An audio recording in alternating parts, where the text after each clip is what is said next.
Just the continuation of the previous video, we will discuss now about the composition of the functions and the invertible functions and their some properties and with the examples. So first of all, the composition of the function. Composition of function.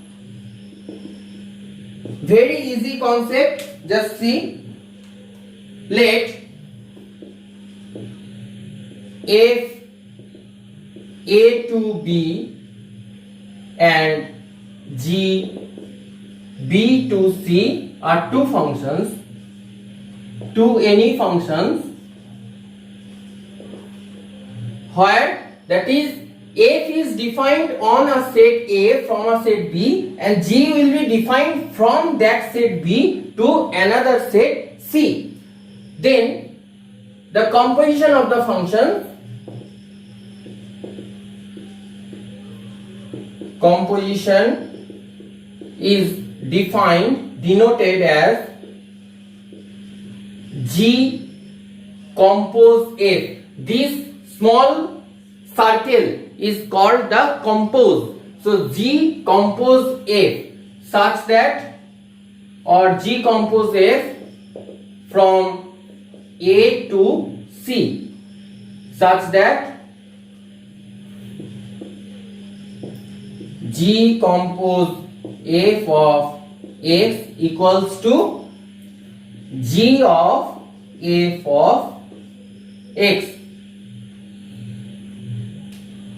for all X belongs to A.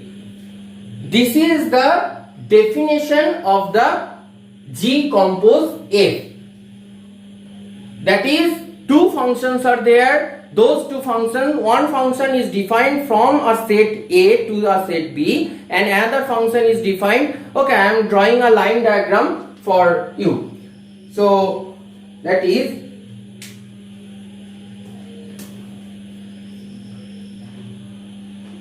if this is a function A, I am saying this is B and this is C. Those are three functions defined over there. Then if this is the function f and this is the function g, so whenever those two functions are defined, then if x is there, so we are getting here fx. Now here all the terms, all the elements are the images of x. Now those fx we are taking here with the help of g. So here what we are getting? We are getting g of f of x. Okay. So this is the line diagram of the composition of the functions. I think you have understood this one. From this line diagram it is obvious, two things it is obvious. Number one, what we are getting, that is the domain of G compose F is the domain of F only. Just see, this function, this total part we are getting here the G compose F. So obviously the domain is this set only, the A set. So whose domain is this one? This is the domain of F. So that's why we can say the domain of G compose F is the domain of F. If we write like that, we need to write this one. This is F compose, sorry, this is G compose F. Don't be confused of G compose F and F compose G. Which will be last? That will come at first. Here the last is G, so obviously it will come at first, that is G compose F. Okay, number 2. Range of fx will be the subset of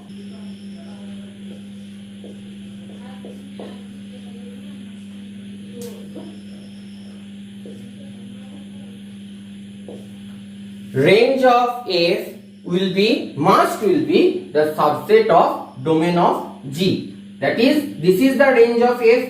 and if it is not the subset of the domain of G, that means domain of G is this one also and range of F is this one also. Now if suppose it is coming, that is the range of Fx is coming the superset of the domain of G.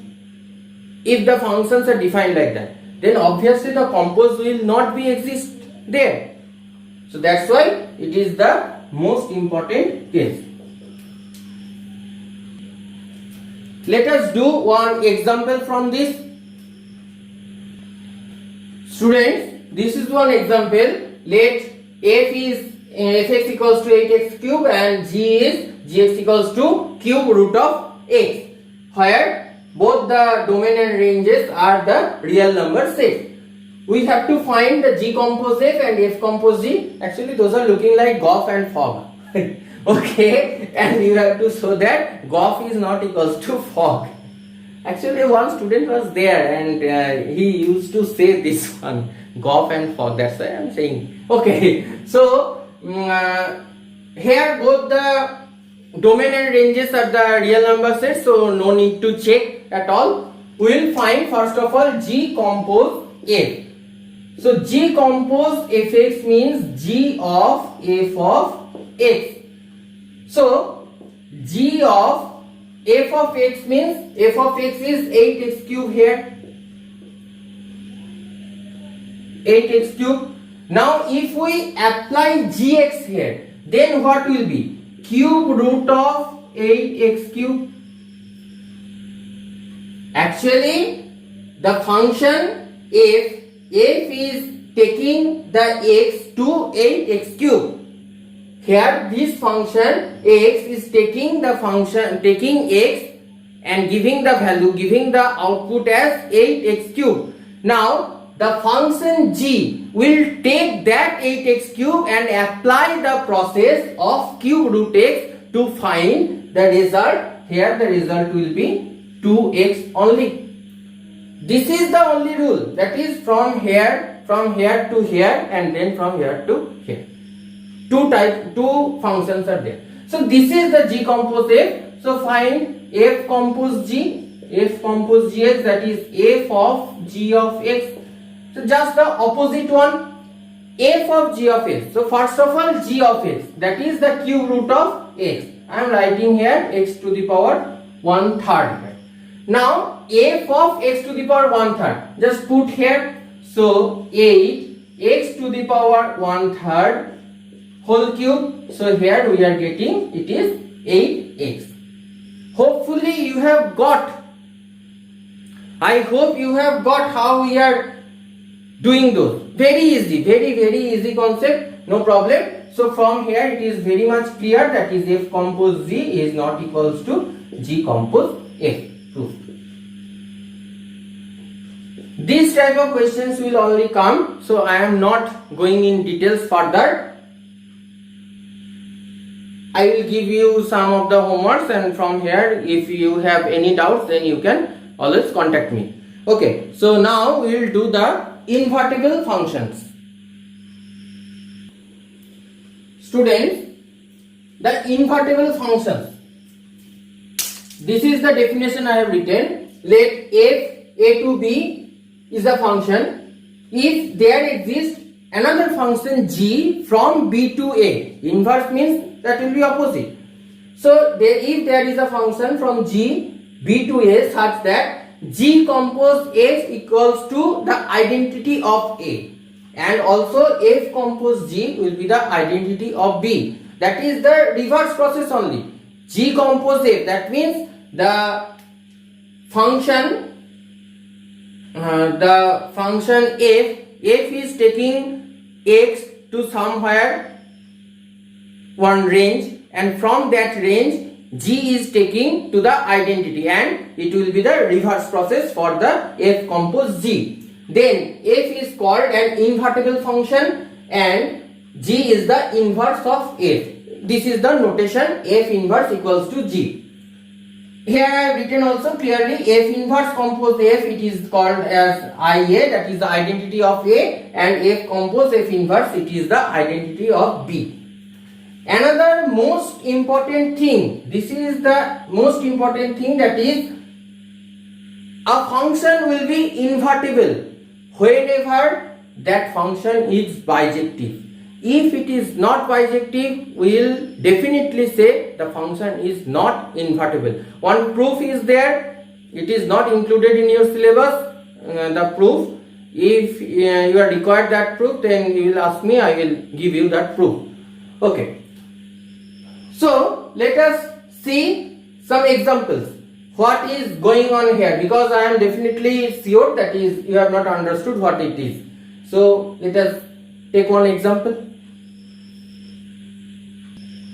Students, this is our example. Let one function we are taking from the real number set, that is fx equals to 4x plus 3. We have to check whether f is invertible, and if it is yes, then we have to find f inverse x. So first of all, we have to check. At first, we have to check f is bijective or not. So for 1 1, for injective, let f of x1 is not equals to f of x2. You know, I have discussed this previously. We will take the images as not equals to, and we will prove that the pre-images will be not equals to each other. So here that means 4x1 plus 3 not equals to 4x2 plus 3, or okay, you will take with equals to, no problem. So from here definitely we can say x1 equals to x2. That means f is injective. Okay, for surjective,